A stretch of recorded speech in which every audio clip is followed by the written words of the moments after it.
You're listening to Am I the Bolcast, the podcast where people ask, am I the villain of the story? And I say, probably. I'm so sorry to tell you I've got some bad news. You're the villain. Or you're just a good person who tried and it turns out you're evil.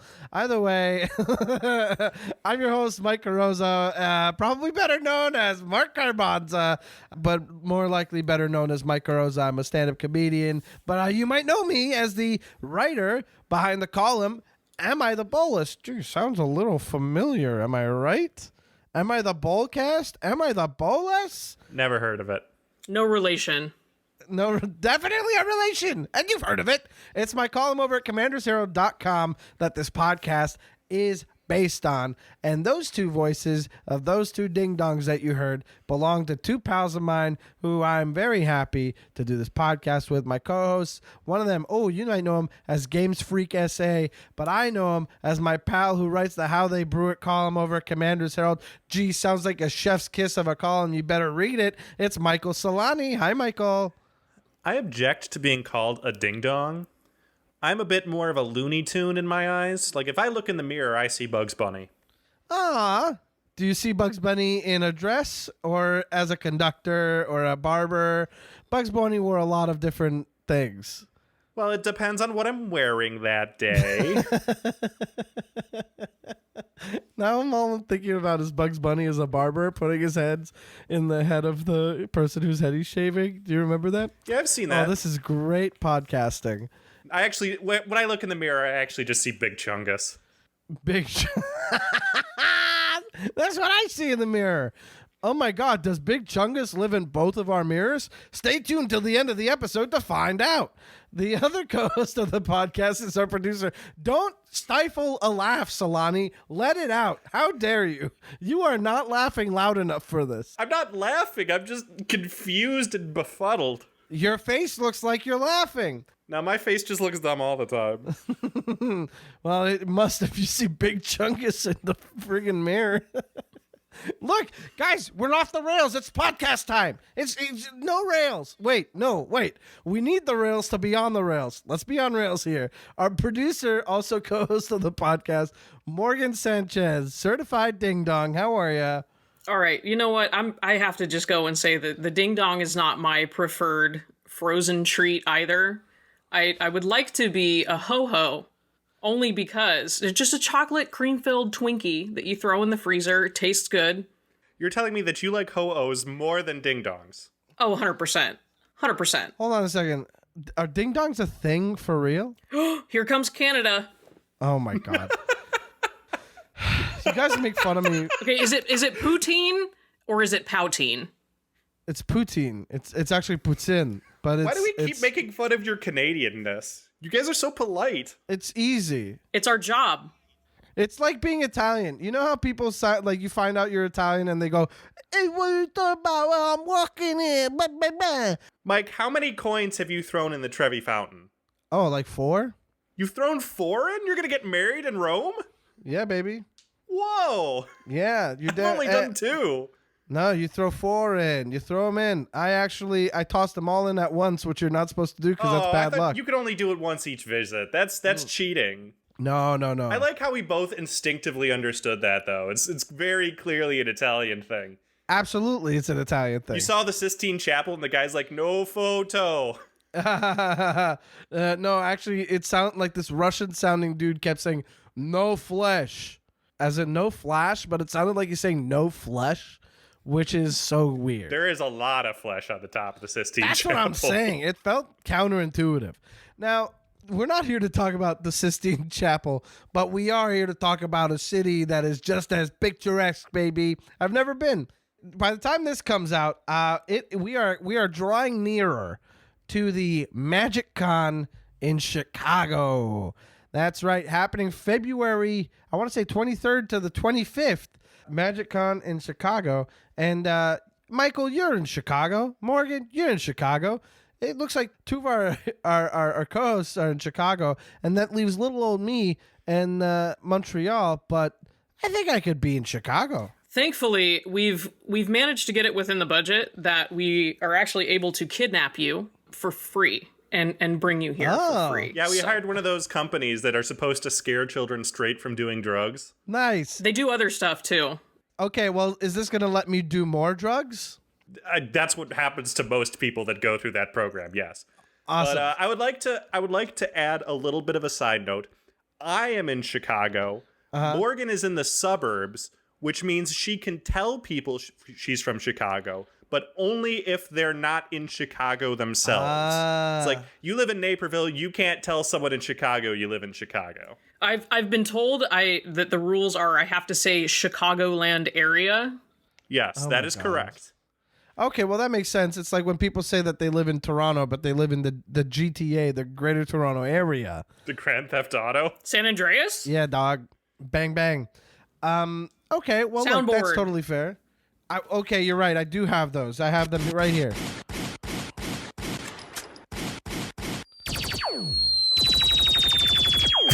Right, what's all this then? Can we get a car horn in there too, just to ruin anyone's day who's driving? Oh, yeah. This is America. If you're still here after this, I applaud you somehow. Well, congratulations, everybody. You sat through all of that. We need to take it away from you. Yeah, somebody's got to take it away from me. I'm not going to get in trouble. Now, folks, we bring up the Chicago Magic Con just to say that we're going to be there. We're going to be hanging out. So that's the plan right now. I still got to get the ticket. Should be there. But it's in the plans. And I'm making plans to do comedy shows in the week leading up to the convention. And then during the convention, I'm going to be doing what I do best, which is losing at Commander. So if you want to hang out, say something, and I will hang out. I thought what you do best is telling people that they're terrible. Oh, no. That's just one thing I excel at. What I do best is lose at games at Commander. Tell me you're doing the Laugh Factory. I want to try and hear you do comedy that's completely clean.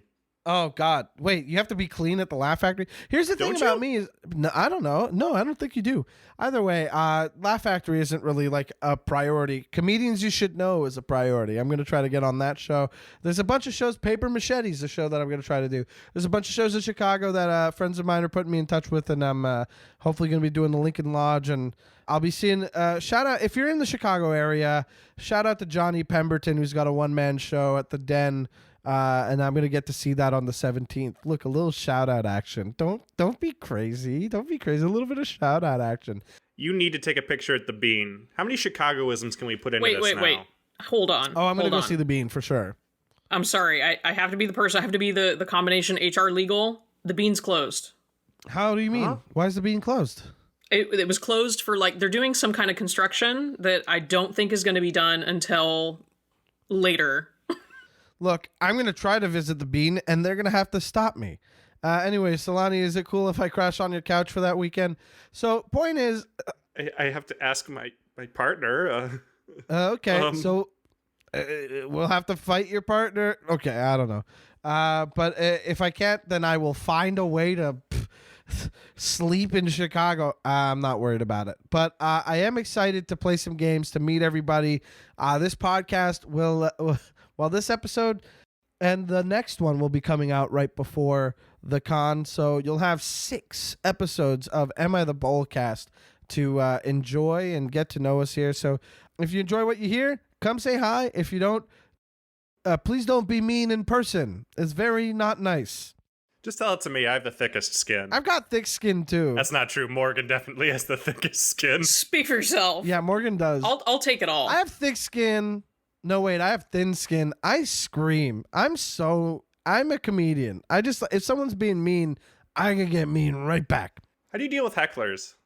Oh, I shut them down. I shut them down easy. Counter every time. I don't need them. Hey, hecklers, get this. You're not helping the show. Wow. Novel principle. Am I right? Hecklers, you think you're helping. You're not. You're ruining it for everybody. Shut up. Anyway, this isn't the comedy podcast. It's a Magic the Gathering podcast where we talk about Magic the Gathering, talk about Magic pet peeves, Commander stories wherein you might be the villain, and maybe we'll play enough games out in Chicago where we might walk away with a full grip of those stories. Or people, if you come up to us and tell us your accounts or of your stories or anything, just feel free. We love to hear from you. And if you love the podcast, please tell us. We need to know. I also love to receive $20 bills and unmarked envelopes. Unmarked envelopes? I'll take cash in hand. I'm kidding. I don't need to. Don't pay me anything. I need mine in unmarked envelopes, please. Preferably pink, but I will accept maroon. Got it. If there's a card you want me to sign, I'm going to say it's stupid that you want that, but I'll do it for you. Anyway, I think that's cool. I think we're going to be all in the same place for the very first time, and that's exciting to me. And I'm looking forward to meeting everybody. I hope you've been enjoying the podcast. If this is your first episode, well, you're catching a more self-indulgent episode off the top anyway. But that said, come on out, see us at the MagicCon in Chicago, play some games, tell us what you think.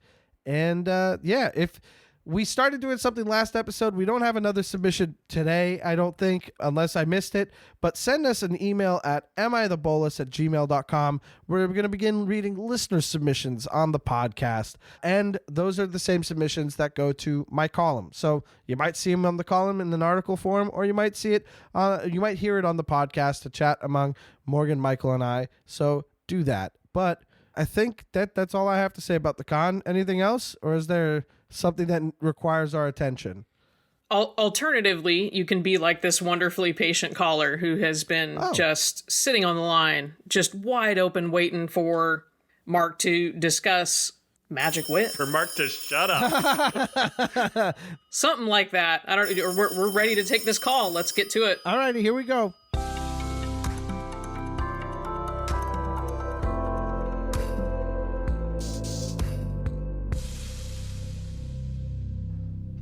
Oh boy, it's time to go over to the Am I the Bolcast hotline. We got a call on the line. Caller, who is speaking?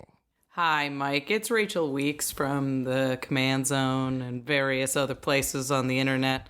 I think it's time I talk to you. You're treating this like a confessional. That's kind of wild. You're like, hey, Rachel Weeks. It's me. Been a minute. How How's it you going, doing, buddy? Good to hear from you. Very excited to have you call in. Now, please, it sounds urgent. I gotta get something off my chest, Mike. You sound troubled. No, I just have something that I have not figured out where the line is in Commander, and it's like it's pulling punches. Ooh, this is fun. Yeah. Okay. Because Commander, like, winning is a very sensitive topic for a lot of people. When can you do it? Mm-hmm. How can you do it? Are you supposed to kill everybody at once? Is that a bad thing? But being able to win and then not winning because it doesn't match the vibe, I struggle with as somebody who likes to win. Right. Okay. All right. So do you find yourself mostly being like, I have the win, and now you're you're tormented by the possibility of like making people upset?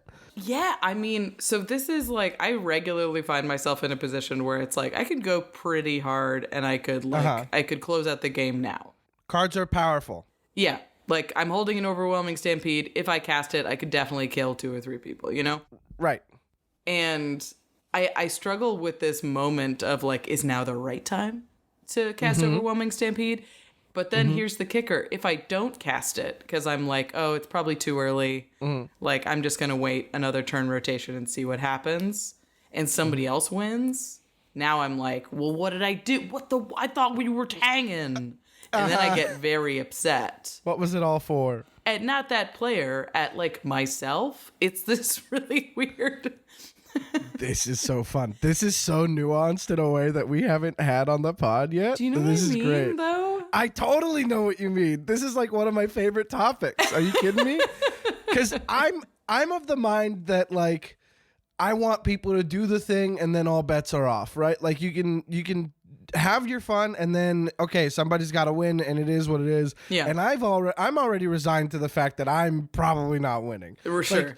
You've seen the decks I put together. I do like a little engine thing, and then somebody goes, "Okay, that's enough." Kaboom. Counter that part, and I'm Yeah. like, I did like 9 different things, and I had a fun time. All right, what's next? Oh yeah, the rest of the game. But like sometimes that'll eke out a win for me. Sometimes it won't, and it is what it is. But like to me, it's absolutely a vibe thing, and it's so individual that this is something that comes up with my column constantly. Yeah. At Commander's Herald, Am I the Bolass, the column on which this podcast is based, the people will write in being like, am I sandbagging if I decide not to use this? Or I had it in my hand. What am I supposed to do? Not use it? Now everybody's mad at me. The article I wrote about last night is literally about this guy who was like, I told the table that I have a combo deck. I just didn't outline what the combo is. And I was playing on spell table against 2 strangers and a friend of mine. And around turn 13, 14, I said, well, you know what, guys, the game's gone late. I have to go eat dinner. And then he, slams a tutor into play to get one of his 4 combo pieces. One player concedes, and another one's like, well, what are you going to do? And that tutor becomes another combo piece, and so on, and ends the game that turn.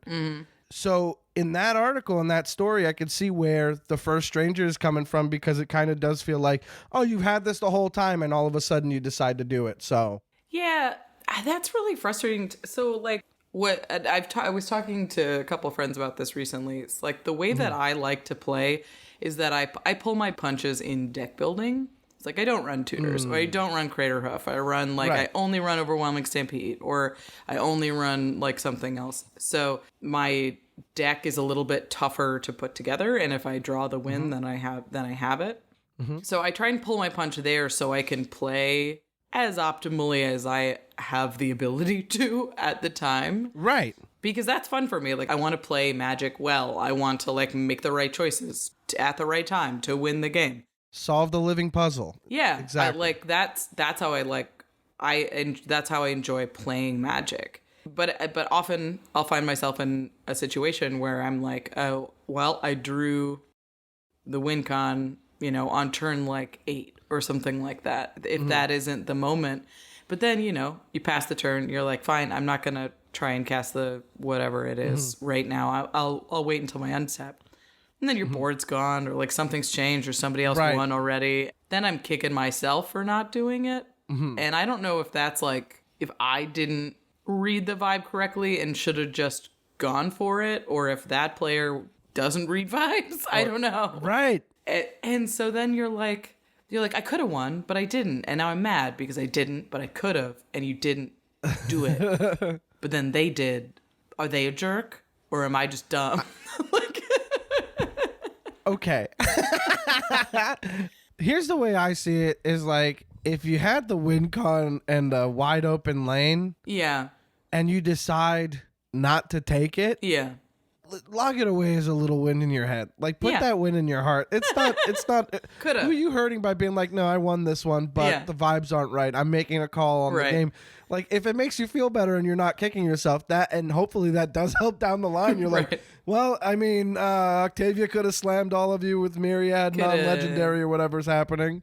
That could have worked out. That'd be great, but I didn't, and that's fine. You know, for sure. I guess that it is such a strange topic, because there is no way to pose this question without there being a million different pieces. Right. Because sometimes if people pull a punch against me, I'd be like, why'd you do that? Like, just do it. Interesting. Very interesting. Like, yeah. I'd prefer, if you have it, do it. So I get very frustrated if they have the combo and they're like, it's not. It's like, then why'd you run the combo? But okay, see, that's the thing. Yeah. Why'd you run the combo? Sometimes it's just 2 pieces of a thing that work well for your deck. I have a mono blue, in quotes, mill deck, because it's Una, Queen of the Fae, and she's black too. Yeah. But like, so it's blue black mill, and there's dire undercurrents. Look, I'm not breaking the mold here. I just think it's pretty cool. I do have a Traumatize in the deck, as well as a Fraying Sanity. And those 2 cards are just good mill cards. Yeah. They're just good mill cards. So they're in the deck. Yeah. But I remember the one time I had both in hand, and I had enough mana to do it. Yeah. I said, guys, I've never done this. Likely won't do this again. Who's done with the game? And my friend Andy was like, I'm not done with the game, but I have a feeling what's going to happen. Just go ahead and do it, and then I'll join the next one. And so I was like, cool. Frank Sanity, Traumatize. That's magic, baby. Bada bing, bada boom. And then the game went on for another hour, which I did not care for. Yeah. So that's the problem with some punches are worth pulling. It's so hard. It's complicated. For sure.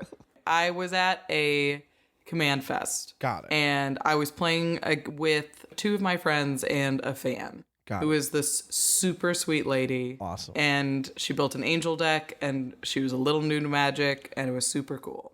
My two friends died, and it came down to me and this woman. And I was playing Lord of Tressorhorn, which is this terrible 10-4 that hits like a hammer. Oh, I know that deck well. So it's a combat trick deck. I attack you with a 10-4, I give a double strike and this, and then you die on the spot. Commander damage. Boom. Yeah. So I was playing against this woman, and her angel deck had done it. I can kill her. I can kill her right now. Should I kill her?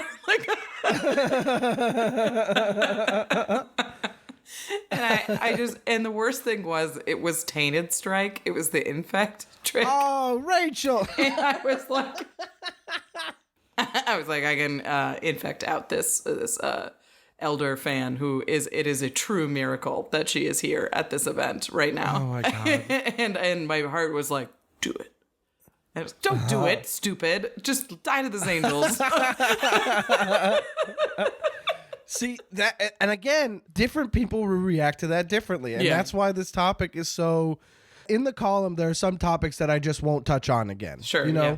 As much as you want to send me stories about some guy showing up to your LGS with an anime titty girl on their playmat and being a dick about it. Yeah, I've already done that story, and also talk to your LGS, talk to that guy, offer try to make it work.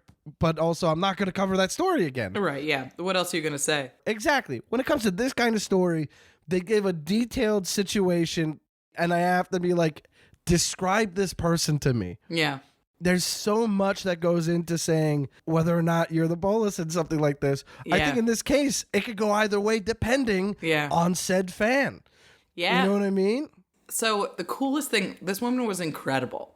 She was like an elder lady. Okay. 70 plus. Oh, wow.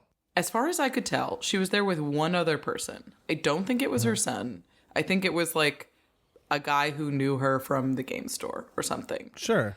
And she had like a couple decks, and she was new to Magic and came to the Command Fest in Anaheim. And like she had made dice bags, like embroidered dice bags and masks and everything. She was like handing out Gatorades. She was this incredibly sweet lady, and she had... That's very sweet. On top of her just being like a lovely person, the courage to be a woman by yourself in your 70 pluses alone at one of these things is so intense. Like, right. It's already hard just to be like a woman there by yourself, or a woman there with like one or two people. Mm-hmm. And she was like easily the oldest person in the room. Like, she's playing in a pod with people whose age she's doubled. Like, that's such a tough and scary situation to be in, and just to be like, I'm gonna bring Gatorades and be a fun hang. Like, nice. she was awesome. And then my stupid Magic brain was like, well, if you can kill her. Like, that's pretty cool. It's pretty cool to like die to infect all of a sudden, when you may or may not have ever experienced infect before. Infect. Like, well, now you learned. Like, I didn't do it. I didn't do it. But I definitely was like, do it a little. But don't do it. Don't. Yeah. So I like hit her for 10, and then I died. But it was And she felt, was she stoked about winning? She was stoked. I mean, she was stoked about playing with us. This was the last game of the weekend. My brain was completely cooked, and it was just like, it had been a long couple of days. For sure. But it was a really fun game, and she had a sweet deck, and I was like, oh man. I get it. In your stupid brain, it's just like, it's worth it. Why? No, it's not. Relax. See, here's the thing, though. It is one of those situations where the person who is on the other end of that kind of makes the call. Yeah. Or like is in the moment. Like the way you describe this woman, I mean, if she lost, she'd still be stoked. She's like, I got commander damaged out by Rachel Weeks. We were 1-on-1 at the end there. Yeah. I learned what infect was. Yeah. You know, I gave her a handshake and a Gatorade bottle. And now I've got this story of being stomped in a pod where I held my own for a while. Yeah, you know what I mean? Her deck was sick. But then there's also this element of like, did she know you have the win in hand and kind of sandbagged it? Because that would feel a little different. Because that feels terrible. See, to some people, it can. It is one of those things where, like, you ever see those clips of lions hanging out and pretending not to notice their cub sneaking up on them to scare them, and then they scare them and the lion, like, overly performs fright? Yeah. Like, that's kind of what this feels like to me a little bit, where, like, I totally get sandbagging a game when you're up against somebody and it's like they're new to the game and they're excited and you're playing a game and you're like explaining stuff as you go because they're like, I don't know what this means. And you're like, yeah, great, welcome to the game. Like, we're going to show you all this stuff. And then you're kind of like, I'm going to counter a spell that is not going to do anything against me but would really devastate this kid's board. And right. You know what I mean? Like, not kid necessarily, but, you know, newbie. Yeah. And you don't want to scare him off because, like, it's a miracle that she's here. Right. It's one of those things where you want to foster the interest and the participation in the community. Yeah, and showing up to a command fest is such a big deal. It was one of those things where I had we'd been helping her play throughout the game, and she had a pretty good grasp on what her deck did, but it was very tricky when you introduce, 3 decks, and especially with 3 weirdos decks. It was like me, AD, and Ian, I think. Oh, okay. So pals. It was buddies, yeah. And man, it's so tricky because you're like, I definitely don't want to be like, oh, you got me. Your deck was so cute. Way to go with your cute. Oh, just drop my hand on the table. What's this card? Oh, it's called Tainted Strike. Don't worry about it too hard. What was that? No, it would have killed you if I played it. Exactly. I had exactly the right amount of mana when I hit you for 10. What was that? Yes, you would have lost. Yeah. And I had it. That would drive me crazy. But also, it's probably a more fun memory for her to be like, I was playing this Angel deck, I had a sweet game, I pulled it out in the end. And it was like, the deck was powerful enough to win that game. I just had the stupid combat trick, because that deck is stupid. Was that the right deck to pick for that pod? I don't know. I of the decks I can remember, it probably is. Yeah. Like, assuming you brought like 4 or 5 decks with you, knowing your decks well enough to say, this is probably the less powerful one and the most brain off of the whole deal. Yeah, for sure. It was the last game of a festival, and I was like, okay, I got to hit people with a big guy. Yeah. Sometimes that's what you got to do is play the hit people with the big guy deck, or like sometimes I very, very rarely play it anymore, but I still have my Grand Warlord Rada deck that I haven't really touched up in a while. And God, does that deck just do one thing and one thing only, and it's fun. Man, it is nice having a deck that just smashes, and that's it. It's so valuable to have a deck that's just like, wait, what are we doing?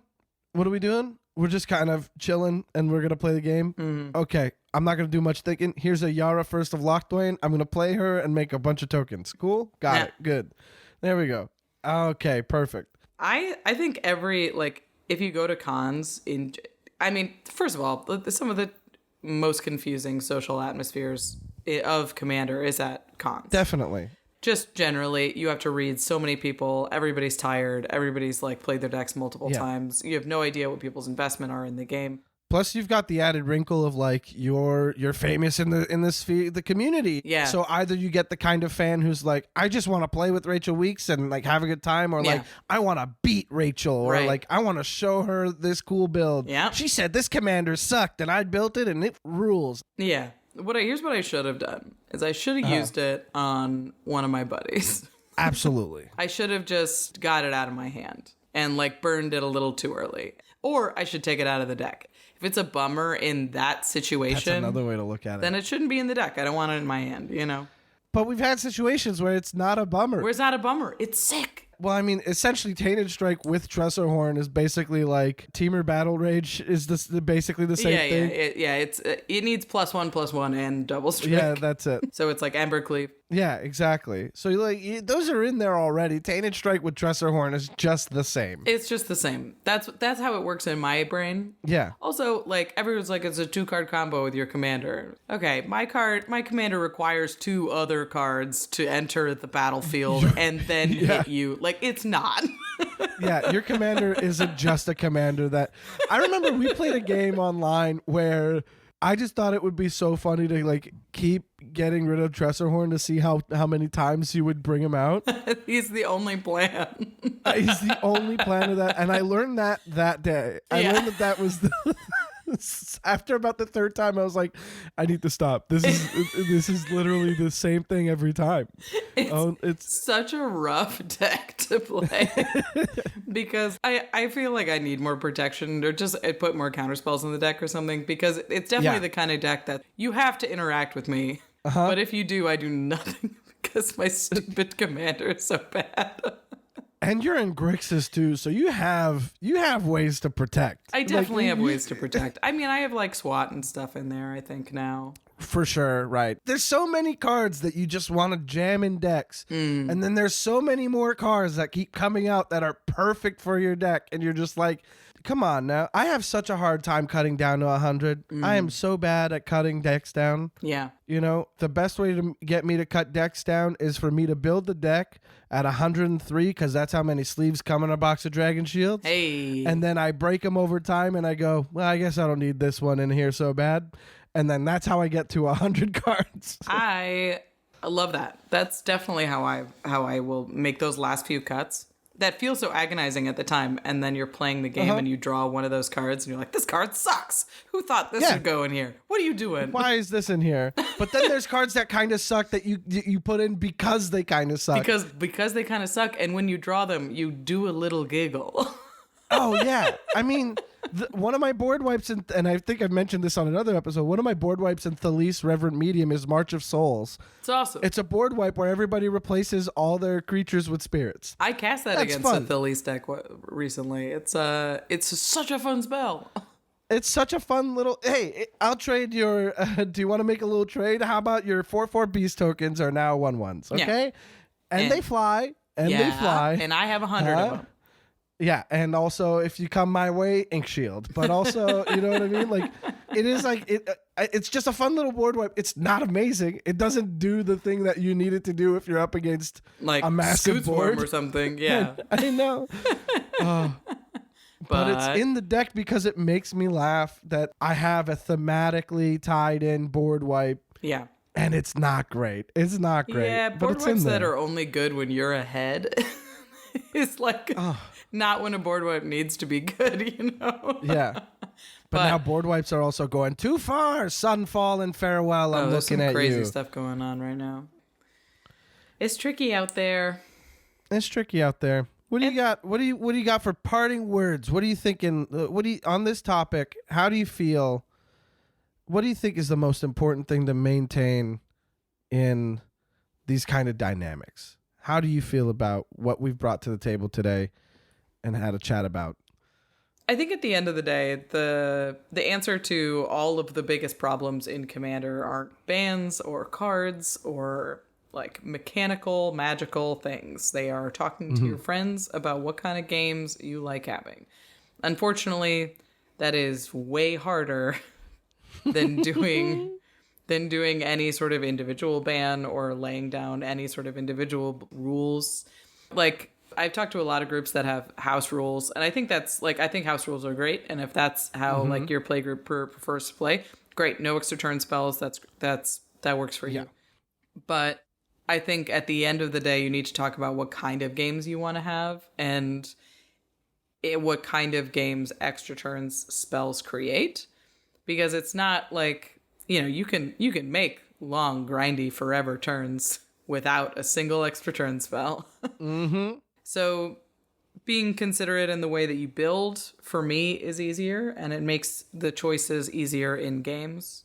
So I, again, prefer to pull the punch when I build my deck, and then I have the freedom to play as well as I can in the game without feeling like, if I didn't win, then I didn't win. And that's a result of like trying to control the power level of my decks to make sure that it's matching the playgroup, my playgroup's dynamics. So, compassionate deck building. Okay. Conversations with your playgroup. Compassionate deck building. I love that. Yeah, it sounds a little Compassionate deck building. loftier than I want, but you know what I mean. It does feel a little lofty, but I do think that it hits the point home. Like you're building. Yes, your deck is primarily for you, but you're playing it with 3 other people who are going to have to experience it too. Keep that in mind. Yeah. Be mindful of other people's time. And again, to the point of having a conversation with your playgroup, confrontation isn't always negative. A lot of people have a fear of confrontation. I myself consider myself to be quite confrontational. Does it have something to do with the fact that I've been a comedian for over a decade? Maybe, but I've always been this way. And I feel like it has saved me so much mental space of how were they feeling about something? Mm-hmm. So I do think that compassionate deck building paired with having the conversations that you have to have, they're not as difficult as you think they might be. Yeah. We are playing a game. Everybody wants to have fun. So make a little effort, have a chat about it, and make it fun. Yeah. Yeah. Rachel, thank you so much for calling in. Thanks, buddy. You guys should listen to the Command Zone podcast. Listen to the Command Zone. One of the longest running podcasts in Magic Sphere, eh? It's wild. It is wild. Yep, listen to the Command Zone. I host the podcast, and I've shown up on a couple. I did the Doctor Who game nights, so go listen to that. Uh-huh.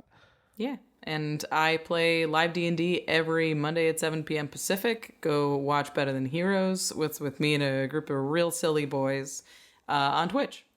Oh, yeah. And make sure to follow Rachel Reeks on Twitter. That too. There we go. Thanks again, Rachel. We Thank love you. you. Mwah. Mwah.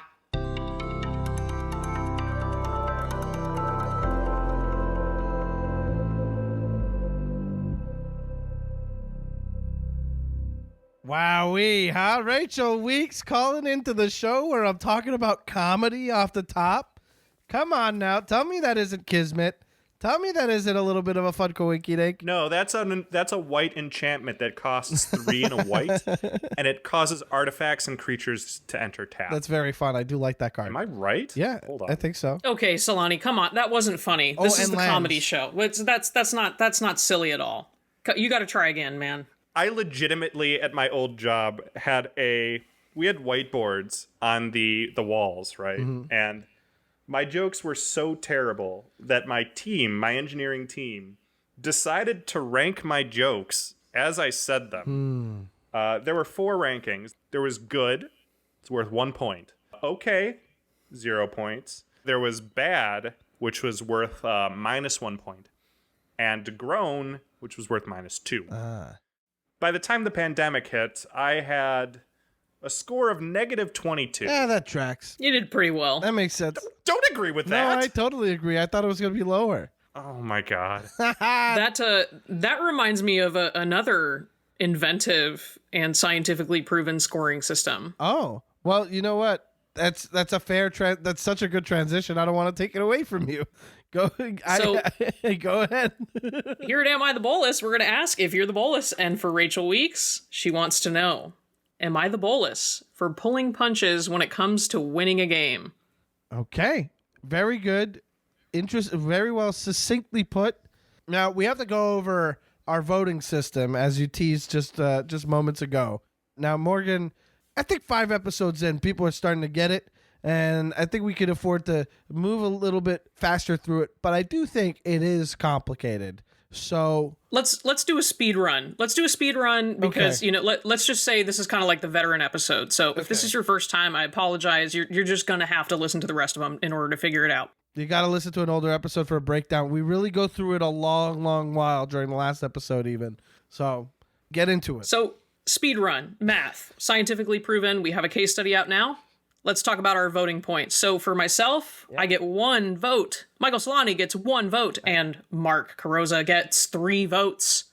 It's either Mark Garbanza. As to whether or not Rachel Weeks is the bolus. So I apologize if you didn't catch that. 28:11. You did it in 28 seconds. Beautiful. New God world damn. record. It's either Mike Carosa or Mark Garbanza. Don't call me Mark Carosa. That's so wrong. Whatever you say, Mark Carbanza. Mike Carbanza. Wait. Oh, God damn it. Why is... Got him. We got him, Solani. Anyway... We got him. Let's go get steak without him someday. So, look, for me... In the all right. Now, shout out to Rachel. I've known Rachel for a long time. Rachel's a comedian. We met at a comedy festival and started playing Magic in the green room at a comedy show. And that's how we both knew that we played Magic together. And so we've been pals for, God, it feels crazy to say, but like 8-ish years at this point. So shout out, Rachel. Thanks for being a friend, and congrats on all the success in Magic World. God, I can't imagine doing anything for 8 years. Wait a second. We've been here before. You know what? It's going to be worth it for you to listen to last episode if you haven't, just for that moment. Anyway, Rachel. Is Rachel the bolus for pulling punches when she's got the win? Interesting. Who wants to take it first? Morgan, how about you? Well, once again, I'm reminded of my personal hero and mentor with a quote that succinctly summarizes how I feel about Rachel's pet peeve. And that is, context is everything. Context is everything. Where have I heard that one before? 2 more episodes and we get a shirt. God damn it. We can't sell a shirt that says context is everything. Do you know who's going to wear that? The wrong people. I would. The wrong people. I would. People specifically with old marble statues, profile pictures on YouTube and Twitter. Yeah, exactly. All that to say, pulling punches, I feel like in Commander is necessary at times. It's kind of, there's like, again, context. There are certain scenarios where you have to do that, I think, right? There are certain scenarios where you absolutely shouldn't do that. Right. The primary one being that I need dinner in the next 5 minutes. I'm sick of this. I'm over it. I know you probably have it, and I know you have it. You're staring at, you know when you have like a 7-lander, just a 7-lander hand, and you ever do the thing where you like put it up and you're like reading it? You're reading the island that's in your hand? Don't do it. Don't do it when I need dinner. Don't do it when it's 9:30 on a Tuesday and I should be in bed. Don't do it. Just win. Just win. Let's go. Let's do it. Let's go next round. Let's end the game. I'm ready to go home. My Uber's here. Whatever Morgan's it is. primary concern is dinner. It's so funny.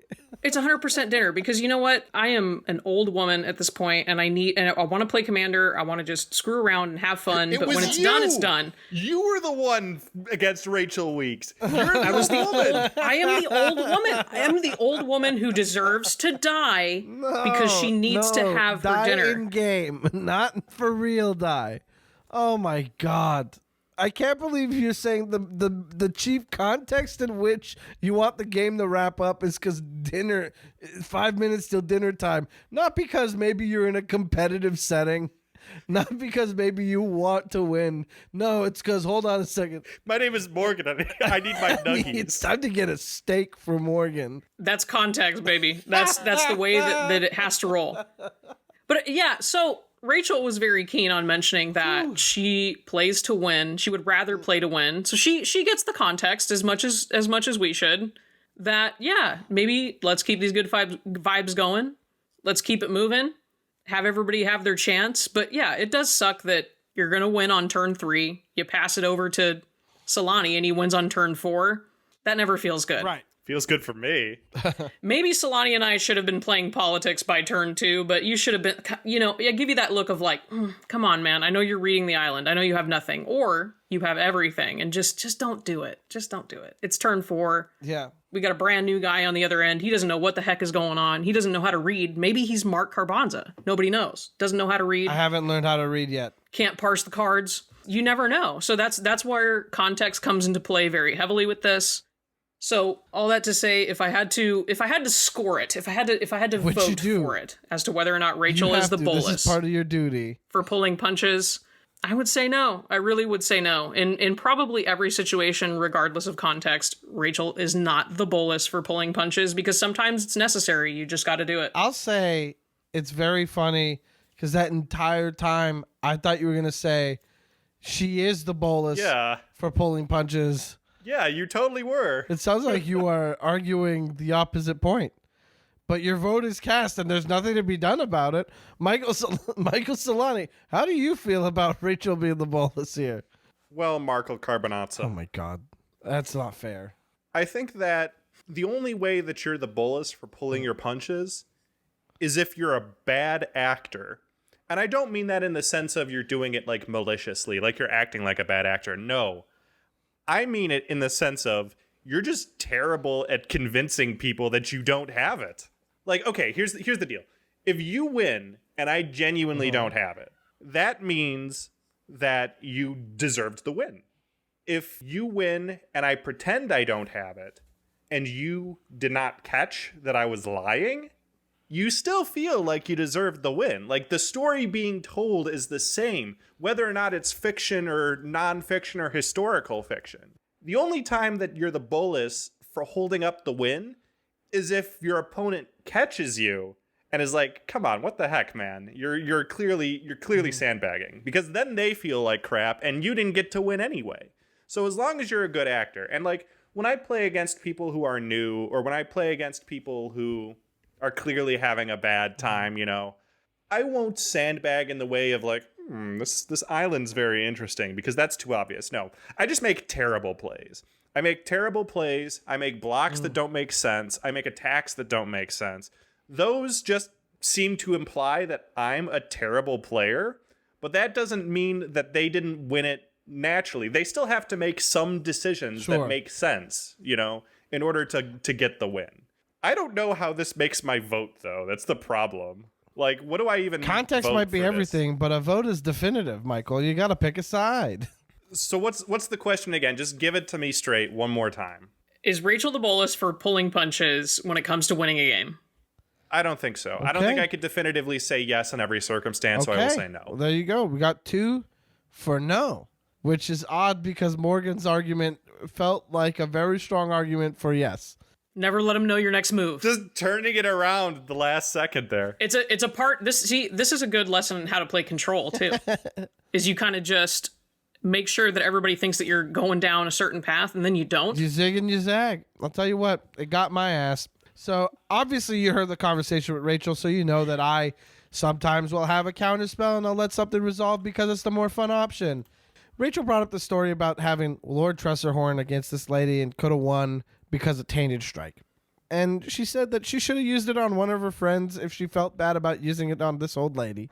But then again, you're not playing optimally, and that's kind of what this person is excited for, is that you're playing the game on that level with them. You're not putting on the kid gloves, so it were, or you're not doing that thing where a lion is pretending to get snuck up on by his cub, and huge reaction when they get surprised. You ever seen those videos? They're adorable.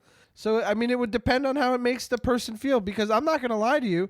Hey, if you have the win by turn 3, and I exclusively play decks that do nothing until turn 8, it's just all setups before anything happens, I'm going to be like, yeah, okay, turn 3 you win again, like whatever. You know what I mean? I'm a battlecruiser guy.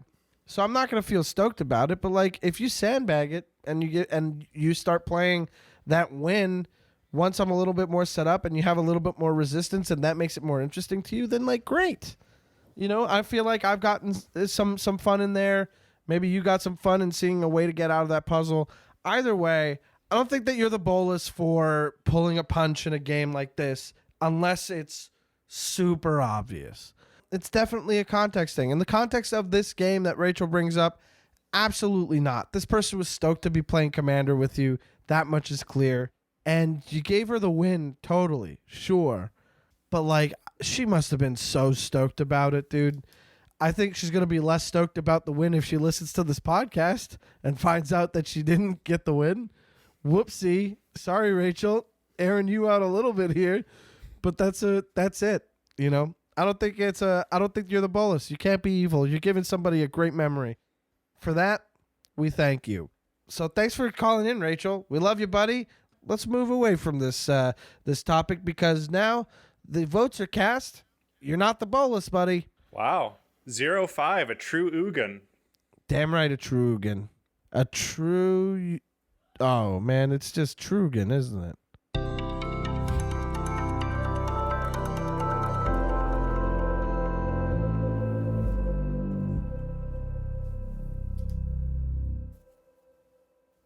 Well. How about that? Rachel, a Trugan. Pretty cool. Yeah. Incredible. Hey, you said that we had no additional write-ins. I didn't get any. Not for the podcast anyway. I'm working on more articles. Shout out to everybody who writes in. I appreciate you so much. But we're not using those for today. I haven't even read them all over completely. What's that? Well, hold on. Because during your long conversation with Rachel, I've been scouring my Discord. Oh, fun. For questions on if they were the bolus or not. And I think I've got one that's pretty interesting here. It was, it's written in a couple messages because it's a chat room. So I'll go ahead and summarize it for you. Okay. This person in my Discord says they have a friend that just loves to play black decks. Just all the time. They love sacrifice. Don't thumbs up that. I love it. I most of my decks are black. Black is my favorite color. Sacrifice is my favorite theme. Go on. You're speaking my language. So this one person has an opponent that loves to play black decks. They love sacrificing. They love reanimating. They love tutoring. They love dying. All those sorts of things that Perfect, black is great except for at. the tutoring. And they say they play all the time together. They go to the LGS together, and this person always wins. They're very good at the game. They've always got all these value permanents that they put in their deck because no one ever blows them up. No one ever bolts the bird in EDH. So he's like, okay, I'm gonna put in a couple of silver bullet cards. I'm gonna put them in just to counter him specifically. Cards like Compost. Every time a black card goes into the graveyard, you get to draw a card.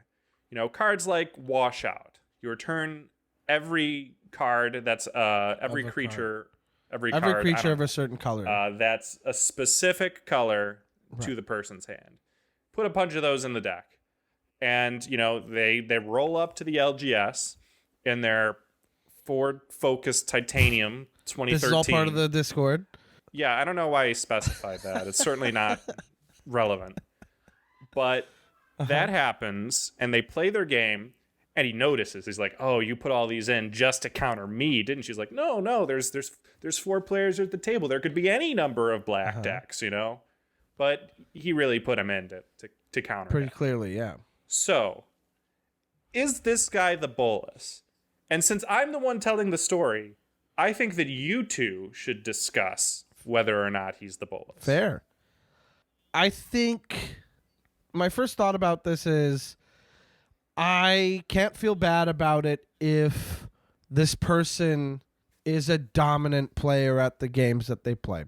So, for instance, if this person is playing mono black decks, first of all, as much as green is like the color that gets to do everything, you see a lot more mono black decks because they're just so strong and so good.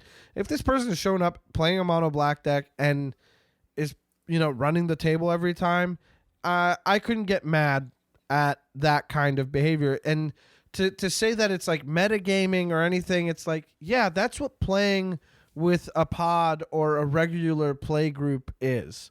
You try to make the experience more enjoyable for yourself, and if that means having to deal with the imminent threat of a player who plays a lot of black, then you're doing it right. That's kind of the evolution of the game. In tournament Magic, you metagame against other decks that are going to be in the tournament, and as much as we want to say that EDH is a casual format, well, how casual is it if 3 people are miserable and 1 person is running the table every time?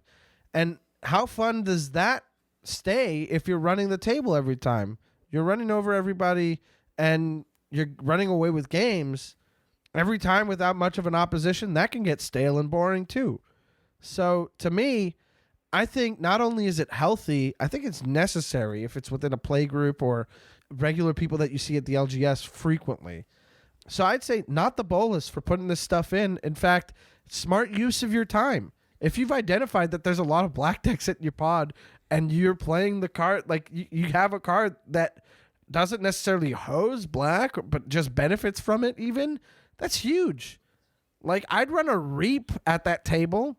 Isn't Reap the one that says it's 1 in a green? Yeah, it's busted. Yeah. It's 1 in a green instant regrowth for every black permanent your opponents control. I think it's target opponent even. So it's just 1 opponent, but you get a permanent back to hand for 2 green for each black permanent an opponent controls. That's messed up against the right decks. You know, so like I can't say that I have a problem with this. I think this is totally fair, and in fact, I encourage it. Please, if you have a regular play group, or if you bump into the same people at an LGS all the time, make changes to your decks that make it more interesting and fun. Like, give them something to fight against, because then they'll do the same to you, and that only begets more interesting gameplay. If you're too good at something, then it becomes a little bit boring. It's like playing a video game on easy mode. At a certain point, you're going to feel like it's repetitive. You cannot say that. You cannot say that playing on easy mode is boring. No, You're going to upset a lot of people. it can be boring. I'm saying it can be boring. I'm sorry, but if I'm playing like a game that I've played 1,000 times already on easy mode, maybe I've gotten really good at the combat system. Hey, maybe I up it to like medium or hard, and my life bar isn't as strong. And I have to be a little bit more strategic with my dodging. You know what I mean? That makes it a little bit more interesting. You become a better player. I think that in this case especially, absolutely not the bolus. Totally encourage this. This is awesome. What about you, Morgan? What do you think? Yeah, I mean, I'll just cast my vote already just so that I don't say the wrong thing. But yes, I agree that the playgroup's not the bolus. This same scenario kind of happened in my EDH play group. There were about 6 of us who played together for like 5 years, like literally 2 to 3 times a week. And we had the one guy who was like CEDH before CEDH was a thing. He always came with like, the best cards, the best deck, and was just unbeatable, played really well, and was never really there to have a good time as much as kind of tell everybody that he had those things and was capable of doing those things, right?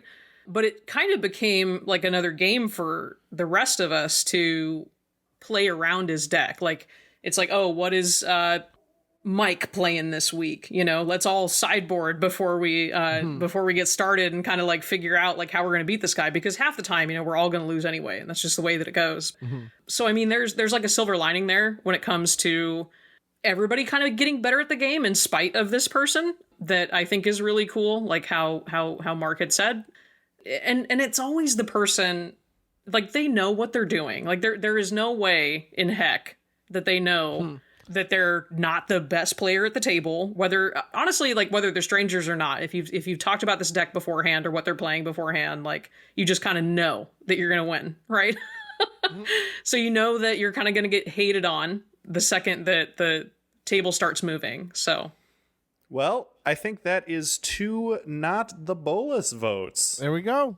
Pretty good. My personal opinion doesn't matter, but I also do agree that you think that if someone's kind of running away with it, like, try and become a challenge to them. Thank you. Because it's better for them too, right? Like, yeah. I mean, unless they're pub stompers. Pub stompers are always the bolus. But in that case, you're punishing a pub stomper, so there's no downside. You can do this no matter what the reasoning of the other player is, because either they're playing in good faith and you get a good challenge out of them and they have to fight through it and maybe they have to make changes to their decks, or you're just kind of screwing over a pub stopper, and that's fun too, because they got what was coming to them. So that is 3 not the boluses. Is this an episode with 2 true Ugins? I don't know why I'm pushing that. Oh. I just came up with the term. wait a second. No. Your math is all wrong, Solani. What do you mean? Math was way off. How so? Oh, that's right. Mike's vote counts for 3. Oh, There you go. Even in this segment. Thank you. Wowee. Now, come on. I want to have the 3 votes when I read it. Okay. And if you read it, you can have the 3 votes. Come on. Okay, so the power transfers then. That's what we have to solidify then. Yeah, it's like a democracy. Hey, guys, how about this? I'll make the rules here and say, no. It's always Mike. It's always me. Yay! Can't believe we have an episode with 2 true Ugans. And that does it for us here at Am I the Bolcast. Folks, thank you so much for listening. You can find me at Mike Carrozza, MikeCarrozza on Twitter and Instagram. Check out my album, Cherubic. I'll be recording another special/album by the end of 2024. I'll be in Chicago from February 17th to the 25th, doing shows and attending the Magic Con in Chicago. So come see some shows. Come play some games. Follow Am I the Bolcast at Am I the Bolcast on Twitter. And give us a little review. If you're listening to this on a platform that lets you review, give us 5 stars. No less, please. If you give us less, that'll hurt our feelings. And that sucks. And that's terrible. Yeah. Michael, where can people find you? You can find all of the projects I do and all of my social media at GamesFreakSA. Those are the letters SA, not the word. GamesFreakSA.info. And Morgan, how about you? Yep. Follow and talk to me on Twitter at Indigo Gentleman. Hell yeah. Folks, thank you so much for listening again. We can't tell you enough just how much it means to us that you listen every episode. So, again, from the bottom of our hearts, and I deep hearts over here, so it's a deep well of deep heartness.